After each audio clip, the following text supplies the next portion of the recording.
Hello! Bonjour Thomas. On remet un peu de musique l'instant que tout le monde arrive. Oh, ouais, il Et n'y a on pas va de démarrer dans 30 secondes. Je suis ravi d'être avec toi. Mais pareil, moi c'est pareil. C'est un honneur et un plaisir de faire cette conférence avec ces âmes. Voilà, un peu de musique pour que les gens rentrent tranquillement. Alors, ça va être un thème qui va passionner l'ensemble des professionnels de santé et l'ensemble de nos clients médecins, qui est la CELAR. C'est un sujet dont tout le monde parle et on s'aperçoit que derrière, il y a plein de notions sur la notion de patrimoine, sur la notion de transmission, sur la notion d'optimisation, sur la notion d'impôt. Et juste avant qu'on démarre, tu me parlais de la retraite, c'est aussi un sujet. Donc, ça va être 35-45 minutes qui vont être passionnantes et l'idée, c'est que l'ensemble des médecins qui vont écouter cette webconférence puissent comprendre si jamais ils sont éligibles, si jamais c'est fait pour eux, quels sont les avantages, comment ça peut se passer pour eux et comment ça peut se mettre en place.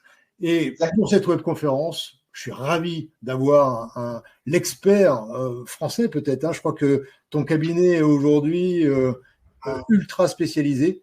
On est une des références sur la place au C'est niveau de la sûr. métropole, en effet. C'est certain. D'ailleurs, avant de te laisser la parole. En création de ces sociétés-là, en fait, on est le cabinet qui a créé le plus, qui a fondé le plus de sociétés pour des médecins. Et donc, tous les ordres de France nous connaissent. Voilà, déjà, c'est important.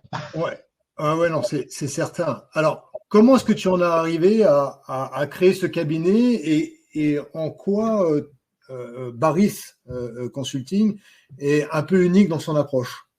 Alors, en fait, c'est très simple, Christian. C'est-à-dire que moi, du côté de ma mère, ils sont tous médecins de père en fils. Ma mère n'est pas devenue médecin, hein, elle est artiste, pour être tout à fait franc avec toi. Et en fait, j'ai baigné dedans depuis déjà tout petit et en fait, on entendait toujours parler, on paye trop d'impôts, trop de charges, trop de CARF, trop d'URSSAF. Notre expert comptable, on ne sent pas réellement spécialisé dans le milieu médical. On n'a pas réellement de conseils, on n'a pas réellement une visibilité sur le long et sur le moyen et long terme, pardon, au niveau de nos finances, mais aussi au niveau de notre retraite. Et en fait, un jour, m'est venue l'idée de mettre en place une structure et un accompagnement global pour l'accompagnement du médecin. Voilà, c'est aussi simple que ça. Alors, avant de faire ça, tu viens de cette partie-là, de la partie financière, la partie. Initialement, j'étais banquier d'affaires. En fait, on travaillait pour ne pas citer le nom, j'étais donc à la Société Générale et nous, on gérait de grandes familles, donc dans les cellules juridiques et fiscales. Donc, si tu veux, tous les montages juridiques et holding et patrimonial, donc on les maîtrisait déjà très bien, parce qu'on avait toute une équipe dans nos entités à la Société Générale. Et donc, on maîtrisait déjà le domaine. Après, c'est vrai que le milieu du médecin, c'est beaucoup plus particulier, parce que le médecin, il a ses ordres, ses propres caisses de retraite, les URSSAF. Et puis bon, là, aujourd'hui aussi, je sais qu'il y a plein de médecins qui font quasiment que de l'esthétique, donc ils sont déconventionnés. Donc, il n'y a même pas la partie sécurité sociale. Ils payent aussi, eux, la TVA. Donc, il y a des subtilités Ouais. que d'autres n'ont pas. Alors, alors on en reparlera peut-être à l'intérieur de cet échange. De toute façon, je vais lancer la petite présentation sur laquelle tu as travaillé. Mais avant ça, est-ce que la CELARL, n'importe quel médecin peut y avoir droit ou il y a une nécessité d'avoir une spécialité particulière, un chiffre d'affaires particulier? Non, il n'y a pas de chiffre d'affaires particulier, Christian. Par contre, après, c'est du cas par cas et du sur-mesure. C'est sûr que si tu veux, bien évidemment, si le médecin il a besoin de tous ses revenus en termes de bénéfices, lui mettre en place une société d'exercice libéral, on n'y voit pas d'intérêt d'un point de vue purement économique.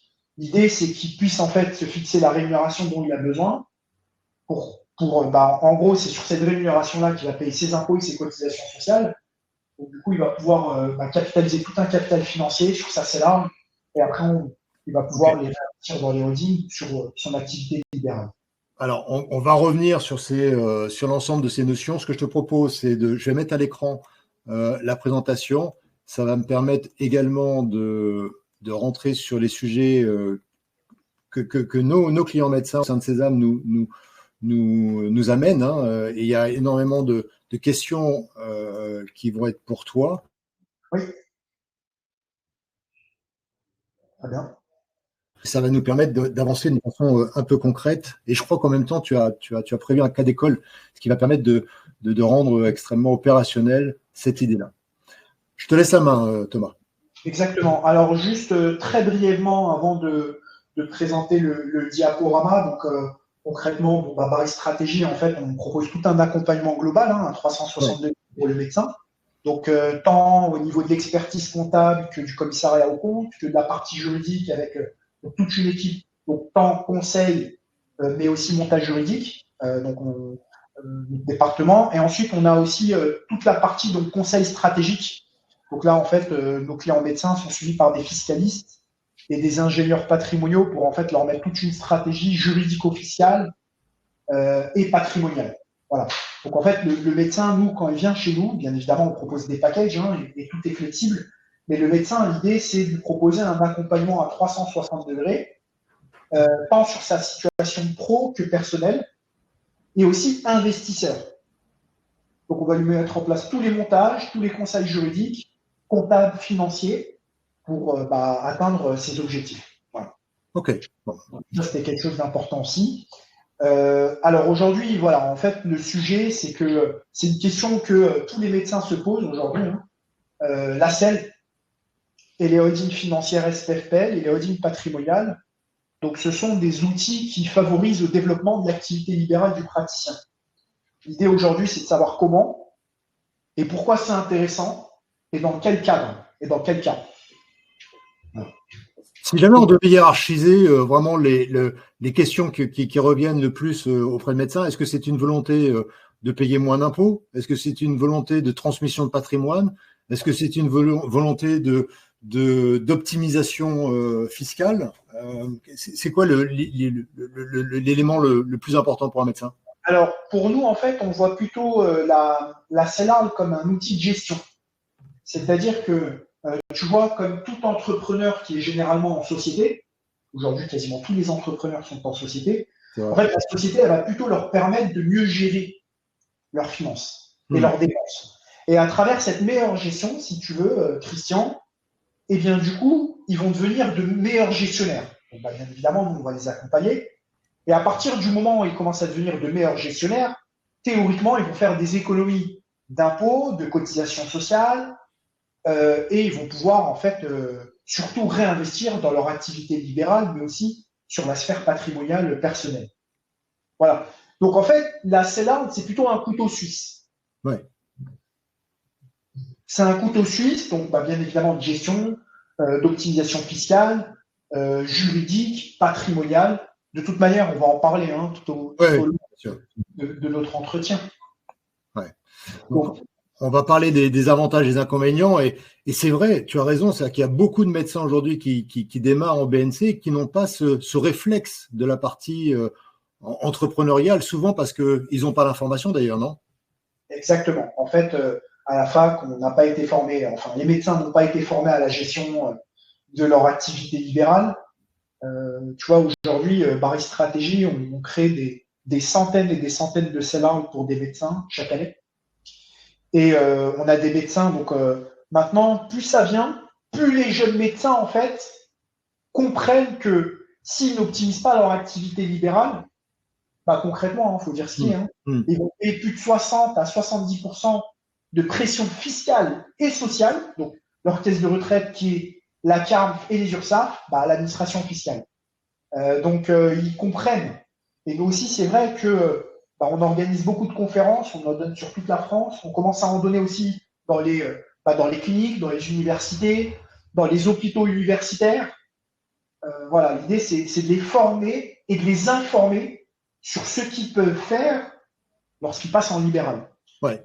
Alors, ce qui va être intéressant dans ta présentation, c'est que non seulement on va apporter de fortes notions sur la notion de CELARL, mais également tu vas aborder alors à la fois un cas d'école avec cet exemple, mais également la notion de holding. Et très souvent, on a l'impression que c'est extrêmement compliqué. Et alors moi qui viens du monde de l'entrepreneuriat pur, on s'aperçoit à quel point la holding est un instrument qui est quasi indispensable dans notre organisation juridique. Et ce qui est intéressant, c'est de voir que les professionnels de santé peuvent tout à fait y avoir accès et avec une grande dose d'optimisation. Exactement, tout à fait. Alors, pourquoi la majorité des professionnels de santé exercent en BNC? Alors déjà, par simplicité, hein, comme c'est noté, parce que c'est beaucoup plus simple administrativement. Au niveau de la gestion, pareil, hein, c'est beaucoup plus simple. Mais surtout, en fait, Christian, c'est parce que je me répète, mais il y a un manque de formation et d'information lié à l'activité libérale du médecin. Et c'est vrai que les experts comptables, d'une manière générale, hein, moi, mes confrères, les experts comptables, d'une manière générale, l'expert comptable ne conseille pas. À la gestion pure de l'activité libérale du médecin. Voilà. Oui, ils n'ont peut-être pas non plus la compréhension globale, à la fois des avantages et des inconvénients, et surtout de la mise en place de la CELARL. C'est-à-dire que très souvent, d'ailleurs, les comptables qui viennent du monde purement, alors je vais peut-être pas me faire beaucoup d'amis, mais dans nos clients médecins, on s'aperçoit à quel point il y a pas de défaut de conseil, je n'irai peut-être pas jusque-là, mais on est sur un univers où l'optimisation est presque un mauvais mot, alors qu'on est dans une société où aujourd'hui, c'est quand même dommage de ne pas utiliser les différents outils qui sont réservés aux professionnels libéraux. Tout à fait. C'est notre but et notre objectif chez Paris Stratégie. On a une réelle éthique de travail au niveau de notre accompagnement. Et l'idée, c'est vraiment de le faire dans l'intérêt de nos clients. Donc, il y a un réel intérêt.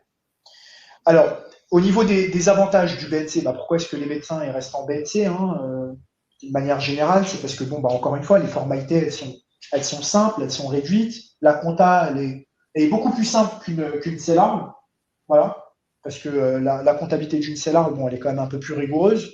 Bien sûr. Et puis après, par rapport aux inconvénients, le médecin, il va payer ses cotisations sociales, CARM et URSSAF, sur la totalité de son BNC, donc le bénéfice non commercial.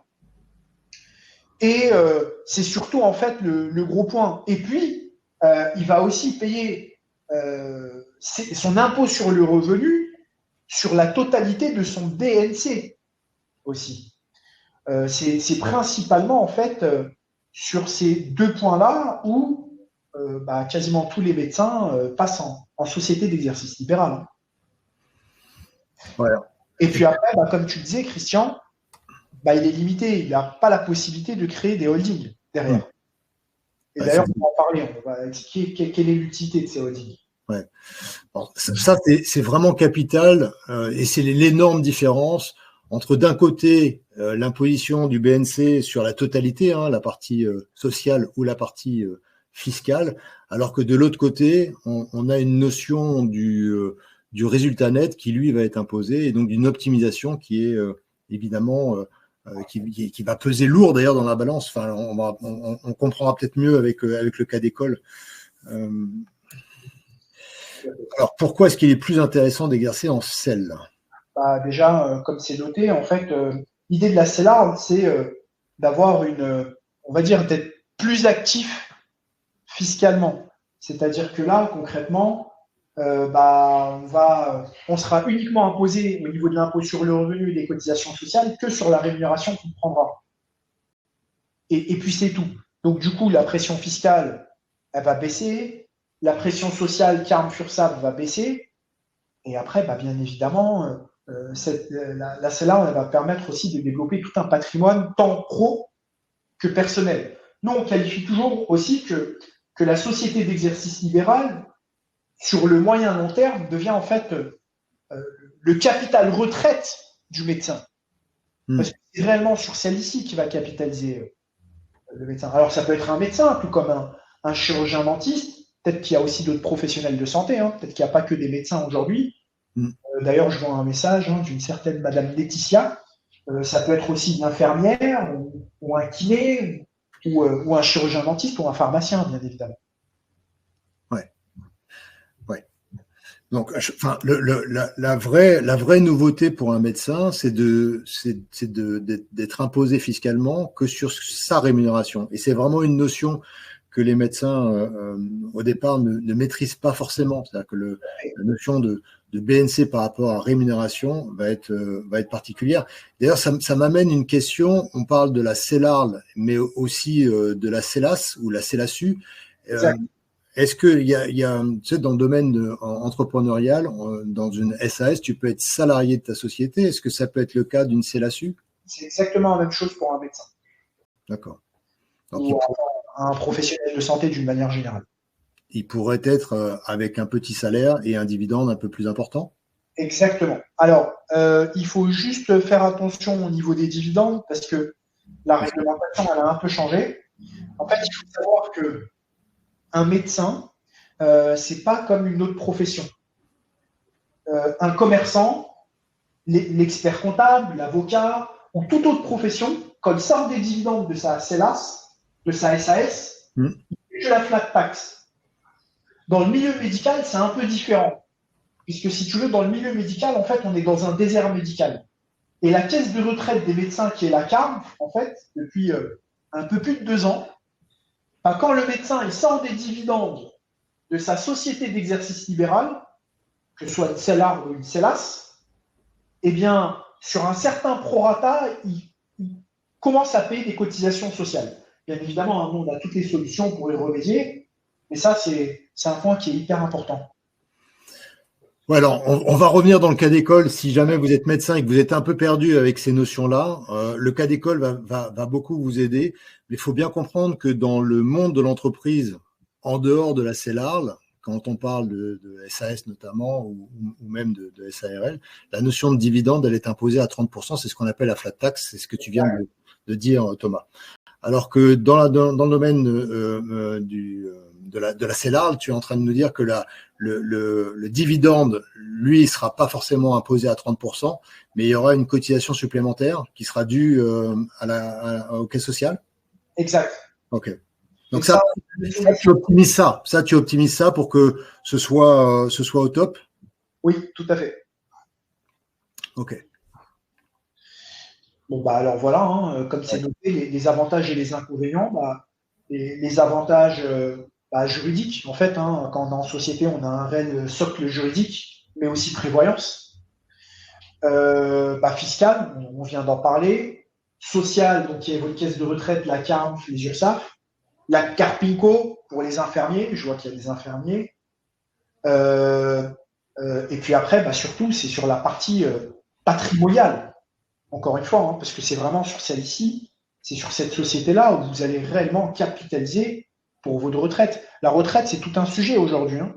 Bien sûr. Un médecin aujourd'hui libéral, il va cotiser toute sa vie. En moyenne, la pension de retraite moyenne, hein, je parle bien de la pension de retraite moyenne d'un médecin libéral, on est entre 2003 et 2700 euros net par mois. Donc par rapport au chiffre d'affaires qu'un médecin libéral fait, c'est pas énorme. Donc, toute l'idée, c'est de capitaliser vous-même pour votre propre retraite. Et aujourd'hui, c'est vraiment le grand sujet, hein, la préparation de la retraite. Et puis après, bien évidemment, il y a aussi la partie transmission. Pour les inconvénients, comme je disais tout à l'heure, c'est vrai que la comptabilité, dirais-je, l'expertise comptable, elle doit être quand même plus rigoureuse quand on est en société, parce qu'il y a quand même un réel maintien d'une comptabilité. Et puis après, écoutez, ma foi, pour avoir tous les avantages et tous les bénéfices d'une société d'exercice libéral, il faut être accompagné par des sachants du domaine. Et c'est encore mieux quand ils sont spécialisés dans le milieu du médecin. Oui, parce que ça je pense que c'est le vrai point qui peut être compliqué pour un médecin, c'est de choper l'information et la bonne information. Très souvent, les comptables, d'ailleurs, ne maîtrisent pas ce passage en CELARL. Et souvent, d'ailleurs, c'est pas forcément les mêmes comptables qui s'occupent du BNC que de cette notion de CELARL. Est-ce que d'ailleurs, dans cet accompagnement, vous proposez l'accompagnement comptable également, ou est-ce que le médecin reste avec son comptable historique? Alors, la plupart des médecins qui passent par Paris Stratégie rejoignent aussi notre cabinet d'expertise comptable. pour pouvoir les accompagner sur leur installation notamment. Parce qu'en fait, le médecin, quand il passe en CELAR, lors de la première année, il y a quand même toute une méthode au niveau de l'installation, sur la régularisation de ses cotisations sociales, l'étalement de son impôt sur le revenu, de son impôt sur les sociétés. Donc oui, en effet, il y a un réel accompagnement sur l'expertise comptable.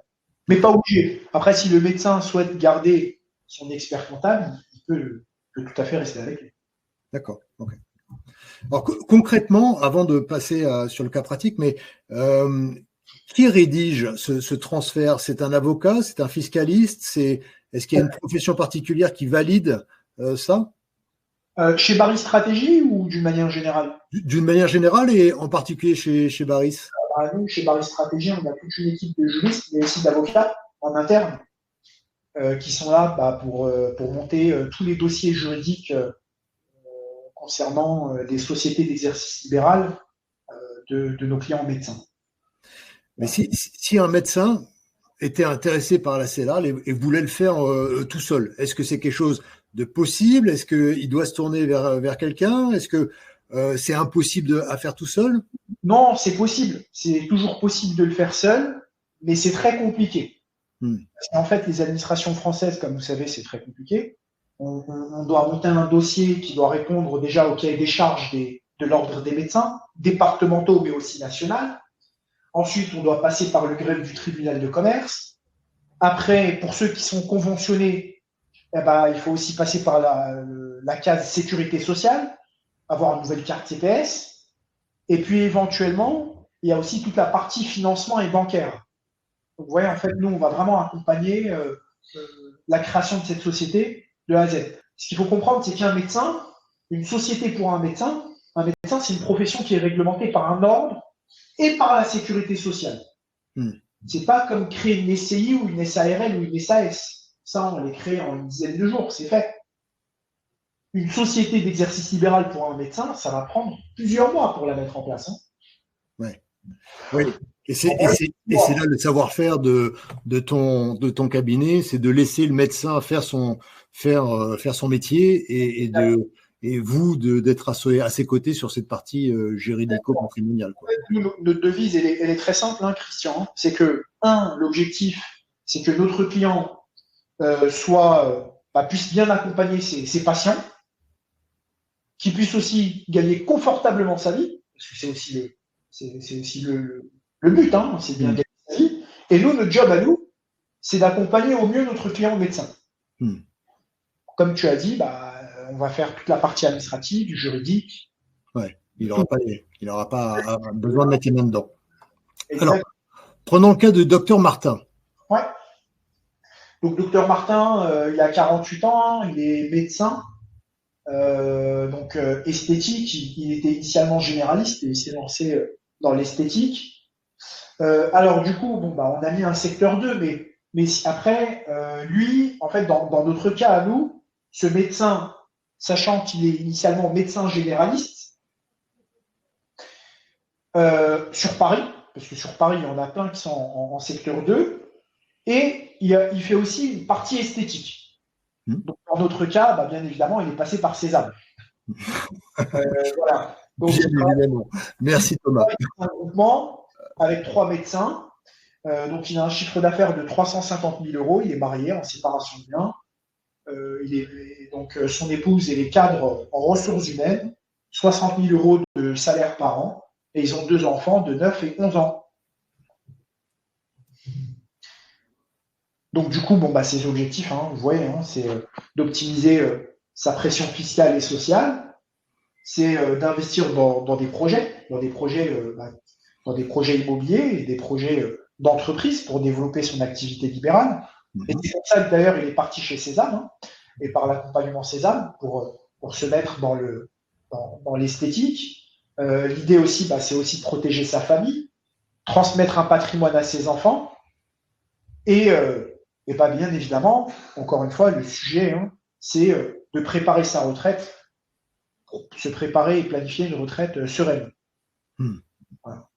Donc, d'après en fait notre étude que l'on a faite sur ce docteur-là, les besoins du foyer étaient aux alentours, donc pour vivre, aux alentours de 11 000 € par mois, hors impôt sur le revenu et hors crédit.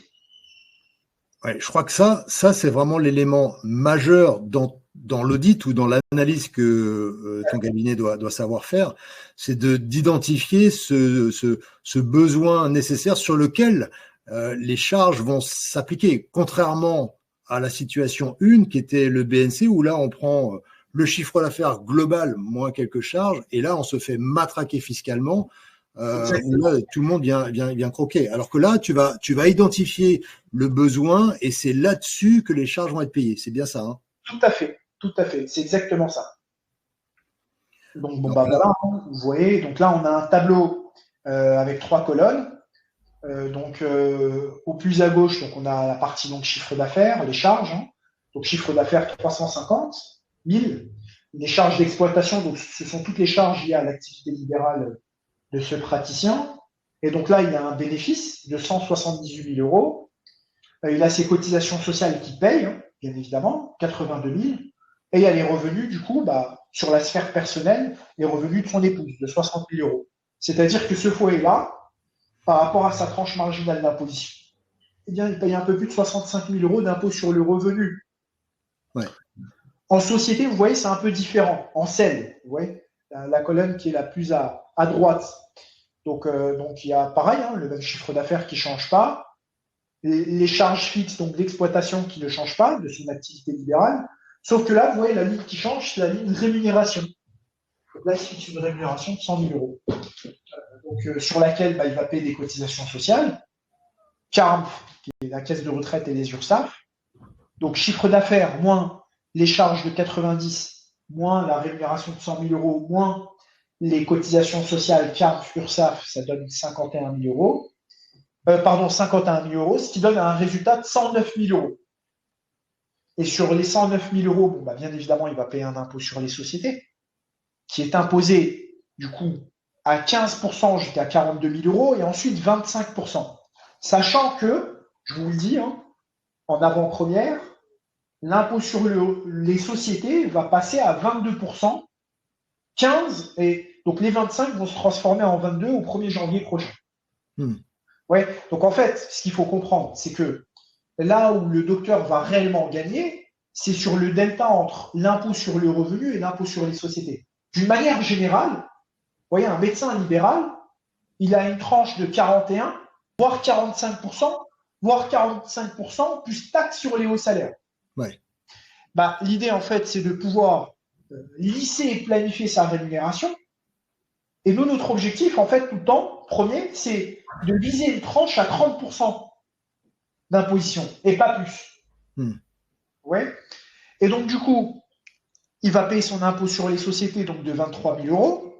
Et là, en fait, il va cumuler 86 000 € dans la société. Le réel gain économique, je parle bien du réel vivier et gain économique sur le moyen long terme, il est sur ça, sur les disponibilités dans la CELARL. Parce que c'est grâce à cet argent-là qu'il va pouvoir soit capitaliser sur son activité libérale, ou alors capitaliser sur du patrimoine. Donc sur le moyen long terme, c'est surtout là où il va être gagnant. Ouais. Alors que quand on est en BNC, il n'a pas le choix. Quand on est en BNC, le praticien, il doit payer des cotisations sociales et des impôts sur le revenu. Et généralement, encore une fois, on est sur une tranche à 41 ou 45, ou 45 plus taxe sur les hauts salaires. Et là, il se fait massacrer, excusez-moi du terme, mais c'est exactement ça. Alors que là, voilà, le vivier moyen-long terme, c'est celui-ci. Et tout à l'heure, on va parler du réel gain économique, mais sur le court terme. Ouais. Après, vous voyez, les revenus de son épouse, ils sont de 60 000 €. Et là, l'impôt sur le revenu, il passe à 27. Donc, quand on analyse le tableau, si vous voulez, comme ça, parce qu'il y a quand même beaucoup de chiffres, il gagne au niveau de l'impôt sur le revenu, donc on passe de 65 à 27. Il gagne aussi au niveau des cotisations sociales, on passe de 82 000 à 51. Oui. Bon, par contre, de l'autre côté, il va payer un impôt sur les sociétés. Donc, il y a un réel gain. Ce qu'il faut que nos médecins comprennent, c'est que la CELARL est vraiment un véhicule juridique dans lequel s'incorpore tout ça. Et que tu disais tout à l'heure, l'activité économique, enfin, la disponibilité sur la selle, donc c'est cet argent-là que tu vas pouvoir faire fructifier, enfin tu vas nous en parler un petit peu après, mais qui va pas être dépensé soit en impôts, soit en cotisation sociale. Donc les 86 000 euros, c'est vraiment le gain, non pas du médecin, mais de l'entité juridique, en l'occurrence la CELARL. Si jamais il voulait puiser dans ces 86 000 euros pour partir en vacances, il aurait quand même une fiscalité à régler là-dessus. Enfin, tu vas certainement nous en parler. En revanche, il peut se servir de cette somme-là pour optimiser, pour investir, et c'est ça la magie, je pense, de la CELARL, contrairement au BNC où là, on fait le bilan comptable sur l'année et tout est payé, les charges, les machins, il n'y a pas de restant puisque on paye les charges sur la totalité du chiffre d'affaires, moins les. Exactement. Et chose très importante, Christian, tu vois, parce que le médecin libéral, il est habitué à exercer en nom propre. Si tu veux, il a peur. Il se dit que quand je vais passer en CELARL, je suis limité à un salaire. Tu vois, la rémunération, les fameux 100 000 euros dans notre exemple. Ouais. Et rassurez-vous, mesdames et messieurs, c'est pas parce que nous, dans notre exemple, on part à 100 000 que si vous avez besoin d'un besoin financier, exceptionnellement, vous pouvez monter ou baisser cette rémunération au mois le mois. Rien n'est figé dans le marbre. Ça, c'est hyper important. Je donne un exemple. Voilà, le praticien veut se faire plaisir avec sa famille, il veut partir en vacances. Il a besoin de prendre un peu plus. Il peut prendre un peu plus. En fait, c'est le médecin qui va se faire son virement tous les mois du compte pro de la CELARL au compte personnel. Bien évidemment, s'il prend un peu plus de salaire, il paiera un peu plus d'impôts et un peu plus de cotisations sociales. Mais il peut le faire, ouais. Et après, il redescend. Et l'inverse est vrai, c'est la magie du système. Imaginons que les enfants sont un peu plus âgés, qu'ils partent du foyer et que de 100 000, on arrive à un besoin de 60 000. Où là, on optimise encore un peu plus les disponibilités sur la CELARL, puisqu'on va consommer un peu moins de rémunérations qui, elles, sont quand même fiscalisées. Exactement. Alors, explique-nous. Alors, quand on passe en société, donc là, tout à l'heure, je vous parlais du gain sur le moyen long terme. Quand on passe en société, il y a aussi le gain sur le court terme. Économiquement parlant, je parle bien, c'est le rachat de patientèle. Je ne sais pas si vous avez déjà entendu parler, mais ça commence à se faire connaître. Donc, en fait, le docteur peut vendre sa patientèle à sa CELARL. En fait, il faut comprendre aujourd'hui, c'est qu'on est dans un désert médical. Et aujourd'hui, une patientèle, ça ne se rachète plus sur le terrain. Donc entre médecins, vous voyez par exemple, là je vois qu'il y a une dermato qui est en train d'écrire, Madame Touati, entre médecins, c'est devenu très rare de se revendre sa patientèle, parce qu'on est dans un désert médical. Vous prenez un dermato aujourd'hui, il va fixer sa plaque sur sa porte, je vous dis, avec Doctolib, il va être full sur 3 mois. Donc une patientèle, ça ne vaut plus rien. Par contre, d'un point de vue purement comptable, juridique et financier, ça vaut quelque chose. C'est votre fonds de commerce. Et en fait, cette patientèle, vous allez pouvoir la revendre à votre société.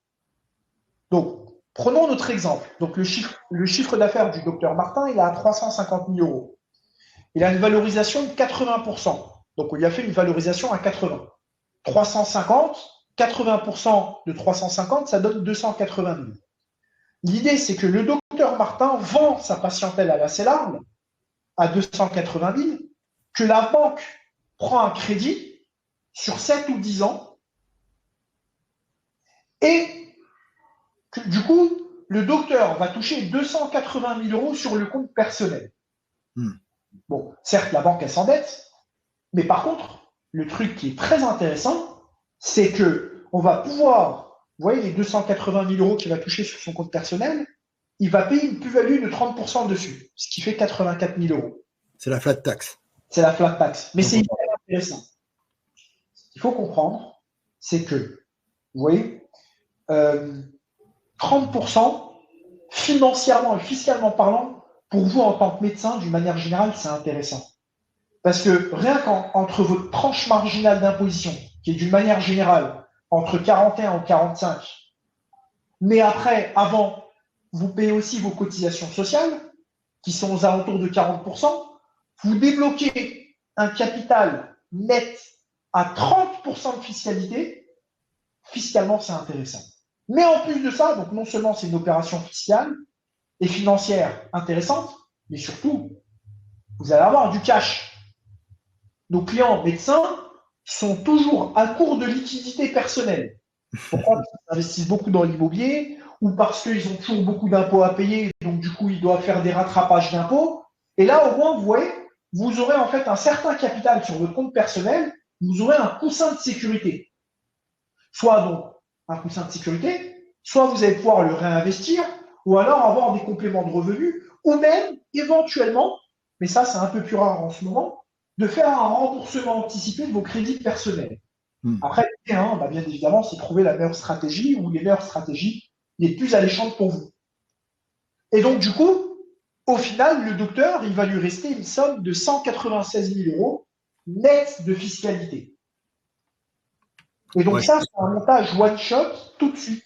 Et c'est ce que l'on appelle chez nous l'intérêt économique sur le court terme, le rachat de patientèle. Alors après, on n'est pas obligé de le faire, hein, attention. Hein.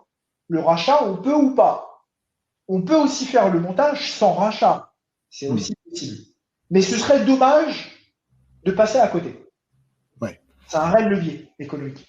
Ah ouais, à plein de titres. Le premier, enfin, tu l'as dit, hein, c'est net de fiscalité. C'est-à-dire que les 30% de plus-value font qu'il y a pas d'impôt derrière, enfin, il n'y a pas d'impôt sur le revenu, ça ne rentre pas dans l'imposition fiscale. Enfin, il y a vraiment que 30%. C'est la première chose.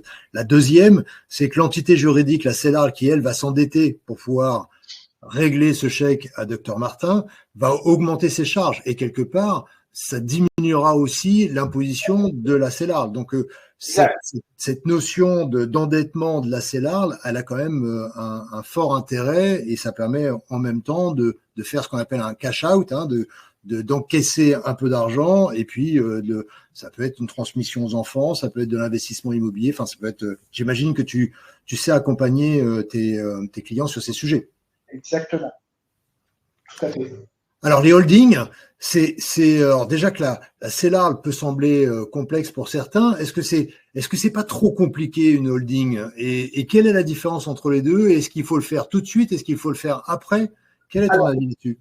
Nous, généralement, Christian, on attend au moins 1 ou 2 ans avant de mettre en place la holding. Pourquoi? Parce qu'en fait, le praticien, quand il va s'installer en CELAR, la première année, il y aura, si tu veux, des régularisations comptables.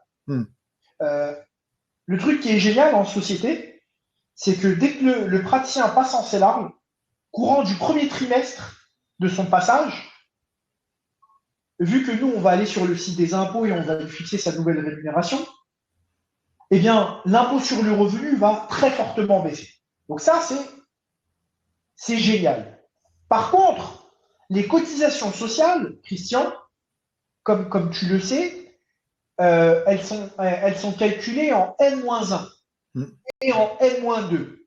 C'est-à-dire qu'en fait, la première année d'installation du praticien, eh bien, pendant 1 an, tu vois, il y aura des régularisations comptables.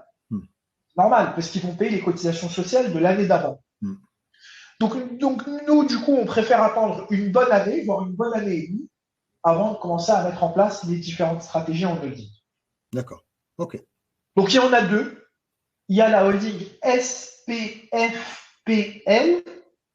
qui est la société par participation financière des professions libérales, et la SMHF, qui est en fait la société micro-holding familiale. Alors nous, aujourd'hui, la société, enfin la holding qu'on propose le plus, c'est plutôt la deuxième, c'est la SMHF. Puisque, en fait, là où le docteur va réellement capitaliser sur sa société, c'est notamment celle-ci. La SMHF, en fait, c'est une société de capitalisation. C'est une société patrimoniale qui sera très intéressante pour lui pour pouvoir, en fait, capitaliser toute sa trésorerie d'entreprise sur des projets, hein, pas que dans liées au médical. Hein. Ça peut être, il pourra acheter des appartements, il pourra les réinvestir sur des placements financiers, mais surtout, ça a aussi un réel intérêt et un réel avantage économique lors de la transmission du patrimoine. En fait, Christian, ce qu'il faut comprendre, c'est que le médecin, le jour où il va partir à la retraite, sa société d'exercice libéral, on va la radier de l'ordre de médecin. On va la liquider. Parce que c'est un médecin, c'est une profession qui est réglementée. Sauf s'il y a un repreneur qui souhaite racheter sa patientèle. Mais d'une manière générale, on radie la CELAR. Par contre, ce qui reste, et ce qui va perdurer dans le temps, c'est la holding patrimoniale. Parce qu'en fait, ça, c'est la société familiale qui va rester au sein de la famille. Donc, tu vois, toute la trésorerie que le docteur va générer, s'il ne la réinvestit pas dans son activité libérale à travers la CELAR, on va pouvoir l'envoyer vers cette holding patrimoniale-là et il va pouvoir capitaliser tout un patrimoine pour sa retraite. Ouais. Alors je pense que quand tu abordes le sujet d'une façon personnelle et individuelle, ce sont vraiment des notions qui sont extrêmement importantes parce que il y a des effets de levier qui sont majeurs et ça permet aux médecins d'optimiser à la fois son mode opératoire, mais aussi d'imaginer la transmission à la fois de son capital et de son patrimoine. Tout à fait. Après, voilà, l'idée c'est vraiment de proposer. Là, on parle d'une manière générale, mais par la suite, l'idée c'est de proposer en fait des stratégies personnalisées et un outil personnalisé pour notre auditoire et toutes les personnes qui souhaiteront éventuellement avoir un audit.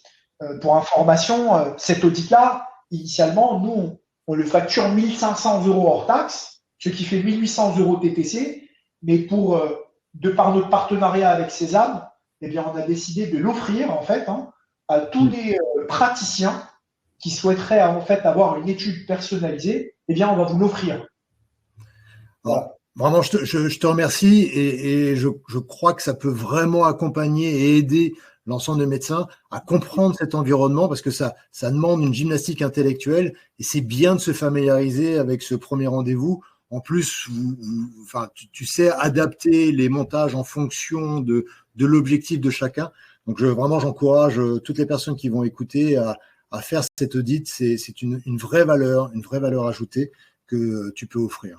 Alors, j'ai une question avant d'en enchaîner. La CELAR, le médecin est tout seul ou est-ce qu'il peut être avec son épouse? Est-ce qu'il peut mettre ses enfants comme dans une activité commerciale traditionnelle?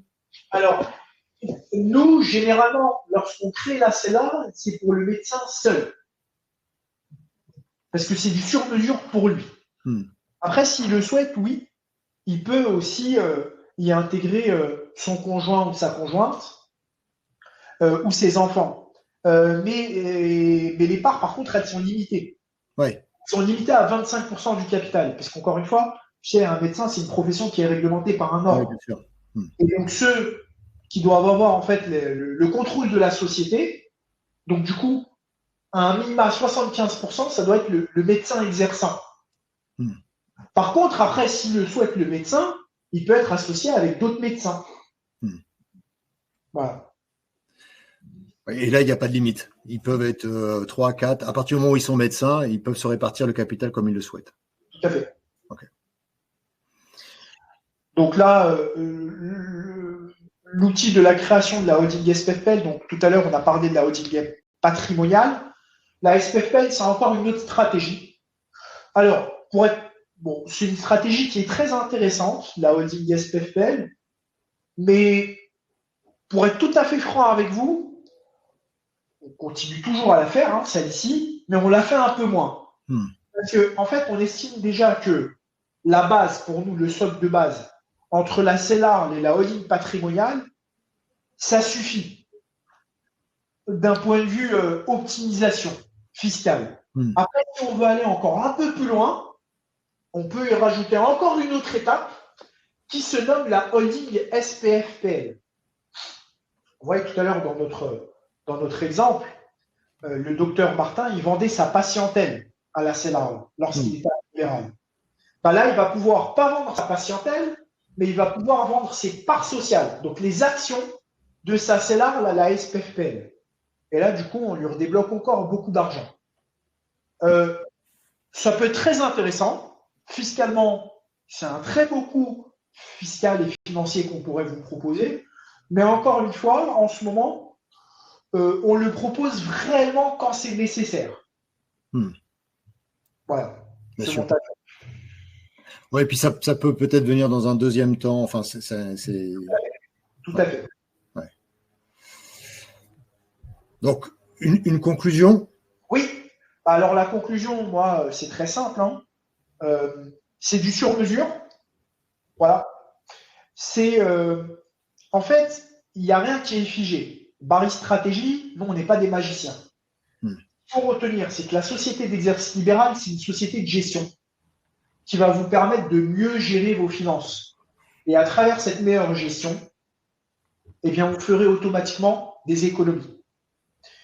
Après, ce qui est le plus important, ça va être votre accompagnement.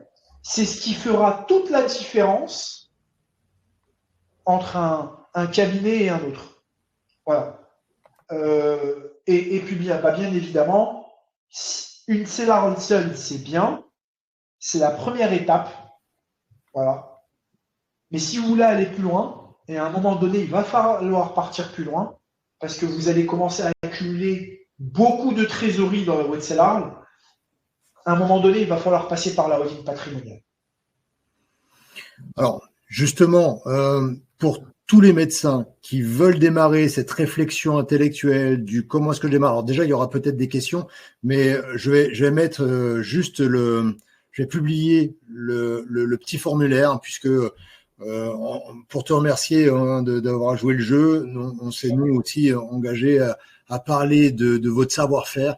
Et vraiment, j'encourage tous les médecins à faire cet audit, à discuter, à poser les questions, puisque c'est quand même un sujet qui est complexe et qui est éminemment personnel. Donc là, on a tracé un peu les grandes lignes, mais je pense que c'est vraiment important que nos clients médecins prennent le temps de discuter de ce que tu es capable de leur apporter. Donc là, pendant qu'on discute et pendant qu'on va prendre quelques questions, j'encourage tout le monde à cliquer sur le bouton audit offert.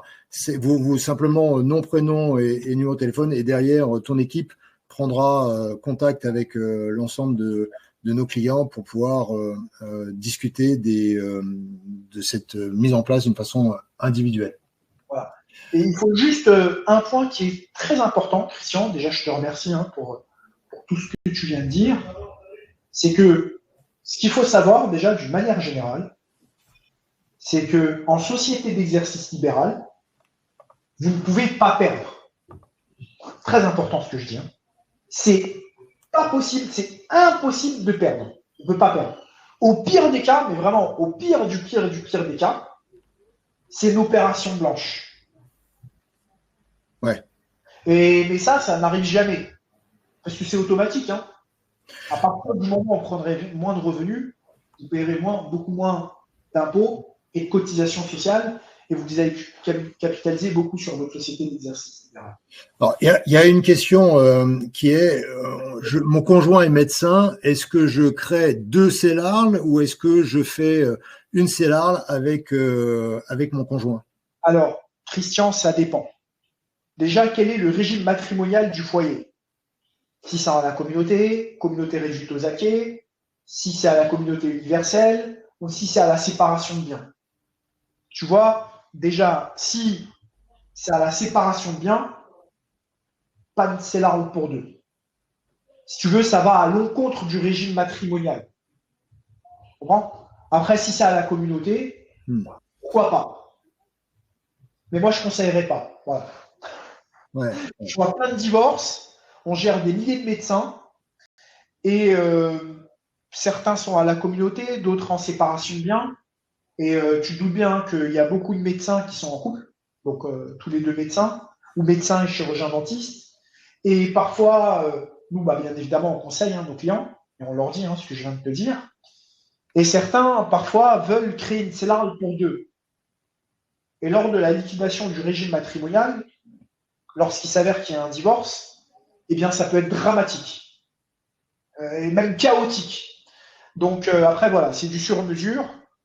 et il faut voir quel est le régime matrimonial. Pour moi, c'est le plus important. Ouais. Alors, si vous avez quelques questions, c'est maintenant. Autrement, ce sera essentiellement dans cette consultation individuelle et personnelle. Je compte lancer d'ici 2024 un cabinet de médecine esthétique.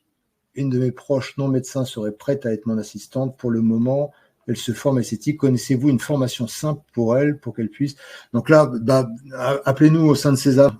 Nos équipes, on fait le prochain séminaire en médecine esthétique aura lieu au mois de juin. Ce sera à Monaco. On sera au mois de novembre au Negresco. Ça fait partie des sujets qu'on aborde. D'ailleurs, peut-être que on en reparlera, Thomas, parce que ça peut être intéressant d'aborder ce sujet qui est pour moi, enfin, je vais pas dire la première chose, mais l'optimisation du fonctionnement d'un médecin, c'est fondamental. La médecine esthétique, c'est une des possibilités pour lui pour optimiser son activité, mais autant bien le faire. Et cette notion de CELAR va être fondamentale. Ah, une question pour toi. Est-ce qu'il vaut mieux démarrer en CELAR? Je suis médecin, je viens de passer mon doctorat, j'ai fini mon internat, je me mets sur le marché. Est-ce qu'il vaut mieux démarrer tout de suite en CELAR ou au contraire attendre un petit peu pour pouvoir valoriser ma patientèle et faire ce cash-out dont tu nous as parlé? Ah, je t'entends plus. Je t'entends plus. Et là, tu m'entends? C'est bon. Ah, désolé. C'était le son qui s'est coupé, je ne sais pas pourquoi. Alors, nous, chez Barry Stratégie, donc au niveau de notre cabinet d'expertise comptable notamment, on estime que il vaut mieux tout de suite faire passer le médecin en société tout de suite. Tu vois? Pourquoi? Parce que le plus important pour nous, c'est au début. La première année, quand le médecin il s'installe, il va quasiment pas payer de cotisation sociale. Pourquoi? Parce que la première année, les organismes sociaux ne peuvent pas se baser, parce qu'il n'y a pas de BNC, il n'y a pas de bénéfice. Donc, du coup, en fait, la première année, il ne paiera quasiment pas, ou pas du tout, de cotisation sociale. Donc, il aura une régularisation la deuxième année. Mais entre-temps, le chiffre d'affaires va encore monter. Et du coup, la première année, il va payer une très grosse pression au niveau de l'impôt sur le revenu.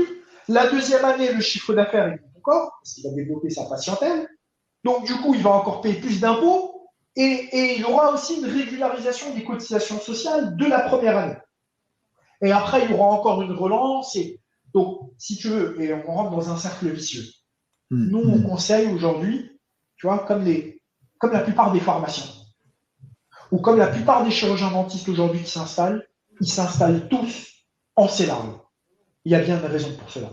Ouais. Le médecin, en fait, généralement, le médecin, il est plus médecin par vocation pour soigner des gens, ses patients. Et puis, encore une fois, à l'école, à la fac, on ne lui apprend pas à gérer. Il n'a pas ces notions de gestion de caisse, de comptabilité. Donc, le faire passer tout de suite en société, c'est mieux. Ok. Voilà. Ben écoute, si jamais on a encore, quels sont vos conseils pour faire fusionner SARL esthétique et la raison individuelle? Alors, pas sûr de comprendre, mais la SARL, on est vraiment dans le domaine commercial. Alors là, Madame Touati, je ne comprends pas en fait votre question, mais vous pouvez m'envoyer un mail directement. Ouais. Vous allez en fait avoir mes coordonnées sur le formulaire que Christian a mis à disposition. Vous pourrez m'envoyer un mail et je vous répondrai. Ouais. Alors, bonjour, peut-on s'associer avec un non-médecin? Dans le cas d'une CELAR, je crois qu'il y a un pourcentage qui est réservé, c'est possible. Mais juste du capital. Ouais, mais tu as été extrêmement précis, c'est-à-dire qu'il faut bien réfléchir à ce type d'association. C'est un peu comme un mariage, voire en pire. Donc, quand ça se complique, voilà. Donc, faut pas se tromper d'associer. Thomas, je te remercie beaucoup. De toute façon, si jamais vous voulez aller plus loin, et je vous encourage à aller plus loin, rentrez dans cette réflexion intellectuelle, optimisez votre mode opératoire.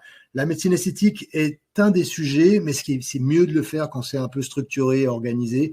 Et Baris Consulting est capable de vous accompagner d'une façon transversale, soit sur des sujets qui sont très précis, soit au contraire sur une prise en charge globale. Donc vraiment, j'encourage tout le monde à prendre cette audit. Ça permettra de rentrer sur le sujet. Ils sont pas obligés après de faire ou pas, hein, mais c'est une vraie démarche intellectuelle qu'il faut absolument faire dans l'État qui est quand même en France. Je crois qu'on est champion du monde de la fiscalité. Exact. Donc c'est important d'avoir aussi des top guns pour se faire accompagner sur ce sujet, qui sont sensibles. Écoute-moi, Christian, ce fut un honneur, encore une fois, et un plaisir d'avoir fait et participé à cette conférence. Tu sais, nous, on est passionnés par notre métier, hein, avant tout, c'est important. Aujourd'hui, on a un certain succès auprès de notre clientèle médecins et dentistes, principalement médecins, et notamment des médecins spécialistes. Mais pourquoi aussi? Parce qu'on a une réelle éthique de travail, on a un réel accompagnement, et tout ce qu'on va proposer en fait à nos clients, c'est dans l'intérêt de notre client. Et contrairement en fait à tous nos confrères experts comptables, nos confrères avocats, si tu veux, on a aussi un engagement sur le résultat. Bien sûr. Et ça, c'est important. Bien sûr. Voilà. Super. Eh bien, écoute, entre deux passionnés, on va trouver des solutions pour l'accompagnement de nos clients respectifs. Et je te dis à très vite. Peut-être, d'ailleurs, on se retrouvera au Negresco sur une présentation. On va y réfléchir. Et puis, en attendant, je te souhaite une excellente fin de journée, une très bonne continuation. Et tu sais, j'ai l'habitude de finir en musique. Donc, un petit Dire Straits, ça va nous mettre de bonne humeur. Je te remercie beaucoup, Thomas. Au plaisir. À très bientôt et bonne journée à toutes et à tous. Ciao. Merci à tous d'avoir suivi cette web conférence avec Thomas Baris de Baris Stratégie. À très vite. Au revoir.